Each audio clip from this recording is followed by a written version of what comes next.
রীতিমতো ভারতের প্রধানমন্ত্রী নাকি আমাদের প্রধান উপদেষ্টা ডক্টর মোহাম্মদ ইউনূসকে বাক সংযমের পরামর্শ দিয়েছেন, ধমক দিয়েছে। আবার শুনেন, রীতিমতো ভারতের প্রধানমন্ত্রী নাকি আমাদের প্রধান উপদেষ্টা ডক্টর মোহাম্মদ ইউনূসকে বাক সংযমের পরামর্শ দিয়েছেন, ধমক দিয়েছে। মঞ্জুর আলম পান্না 21 টিভির এডিটর ছিলেন, সেখান থেকে ইলিয়াস হোসেন তাকে পাছায় লাথি মেরে বের করে দিয়েছে। এখন সে ফুল টাইম সাংবাদিক। এরকমের প্রোপাগান্ডামূলক ভিডিও সে প্রতিদিন এখন 4-5টা করে বানায় এবং আপলোড দিতে আছে, ঠিক আছে।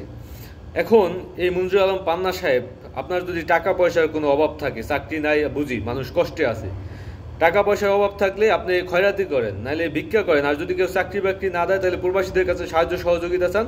আপনার সংসার কিভাবে চলবে সেটা সাহায্য সহযোগিতা সেখান থেকে আপনি পাইতে পারেন। কিন্তু এইভাবে যে প্রোপাগান্ডা আপনি ছড়াইতেছেন, এভাবে যে আমাদের প্রধান উপদেষ্টাকে আপনি অপমান অপদস্থ করতেছেন, এরপর যদি বাজারে যান সেখানে যদি জনগণ দেখা, সাধারণ মানুষ দেখা যদি গণদোলাই দেয়, তখন বলবেন কি মানবাধিকার ক্ষুণ্ণ হইতেছে, সাংবাদিকের উপর আক্রমণ চলতে আছে, তৌহিদি জনতা আক্রমণ করতে আছে, এইটা করতে আছে, ওইটা করতে আছে। প্রধান উপদেষ্টা পাঠ বাংলাদেশের প্রশাসনকে বলবো, এই বেয়াদবকে, এই মূর্খকে, এই অশিক্ষিতকে দ্রুত আপনারা অ্যারেস্ট করেন এবং এর ব্যাংক হিসাব তলব করেন, এর বিষয়ে তদন্ত করেন, যেতে একে এখন কারা ফান্ড করতেছে, কারা টাকা পয়সা দিয়ে একে লেলিয়ে দিয়েছে এবং এইভাবে প্রধান উপদেষ্টার বিরুদ্ধে সে লাগছে। দেখেন ভাই, একটা দেশের প্রধানমন্ত্রী সে বা একটা দেশের প্রধান উপদেষ্টা এখন বর্তমানে আপনার আমাদের ডক্টর ইউনূস সাহেব আছে। যখন শেখ হাসিনাও ছিল, যখনই শেখ হাসিনা স্বৈরাচার হইতে পারে, শেখ হাসিনা মানুষের ভোটাধিকার হরণ করতে পারে, শেখ হাসিনা গুম করতে পারে, খুন করতে পারে, দেশের টাকা বিদেশে পাচার করতে পারে, কিন্তু যখনই অন্য রাষ্ট্রের প্রশ্ন আসবে, অন্য রাষ্ট্রের সরকারের সাথে শেখ হাসিনা বসবে, সে আমাদের প্রধানমন্ত্রী, সে আমাদের বাংলাদেশের প্রধানমন্ত্রী। এই জিনিসটি আমরা ভাবতাম। কখনো অন্য দেশের সরকার, সে যেই হোক, যে কোনো দেশের সরকার হোক, বাংলাদেশের প্রধানমন্ত্রী হিসেবে শেখ হাসিনা প্রতিনিধিত্ব থাকাকালীন অবস্থায় তাকে অপমান করবে, অপদস্থ করবে, বাংলাদেশের নাগরিক হিসেবে আমরা কখনোই সেটা প্রত্যাশা করি না এবং সেটা মানিয়ে নিতে চাই না।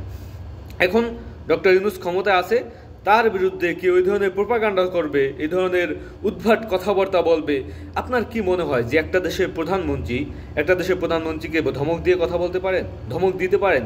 সেই জায়গায় সে ভারতের এক প্রোপাগান্ডার এক পত্রিকার রেফারেন্স নিয়ে আসছেন যে ডক্টর ইউনূসকে ধমক দিয়েছে আপনার মোদি, যে জায়গায় আমরা সুস্পষ্টভাবে দেখলাম যে মোদি তার দলবল নিয়ে প্রধান উপদেষ্টা ডক্টর মোহাম্মদ ইউনূসের জন্য অপেক্ষা করতেছে যে কখন আসবে, এবং আসার পর সাথে সাথে সবাই উঠে দাঁড়াইছে, তাকে সম্মান করছে, শ্রদ্ধা করছে, সালাম দিছে।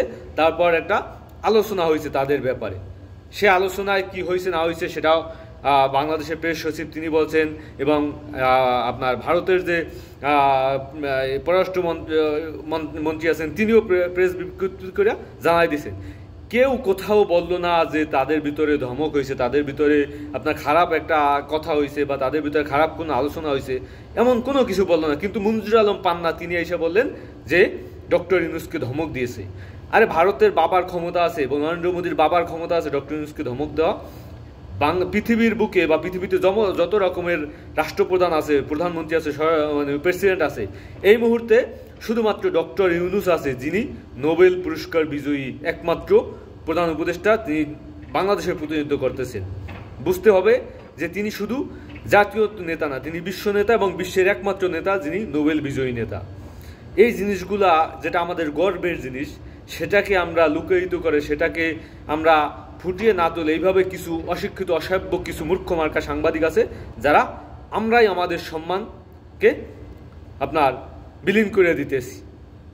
তো এই যে ভারতের কাছে, রয়ের কাছ থেকে কিছু টাকা পয়সা খাই এইভাবে যে প্রোপাগান্ডা তিনি ছড়াইতেছেন, তাকে কেন রাষ্ট্রদ্রোহী মামলা তার বিরুদ্ধে কেন করা হইতেছে না? রাষ্ট্রের গোয়েন্দা সংস্থা এখানে কি করে? রাষ্ট্রের বাহিনীরা এখানে কি করতেছে?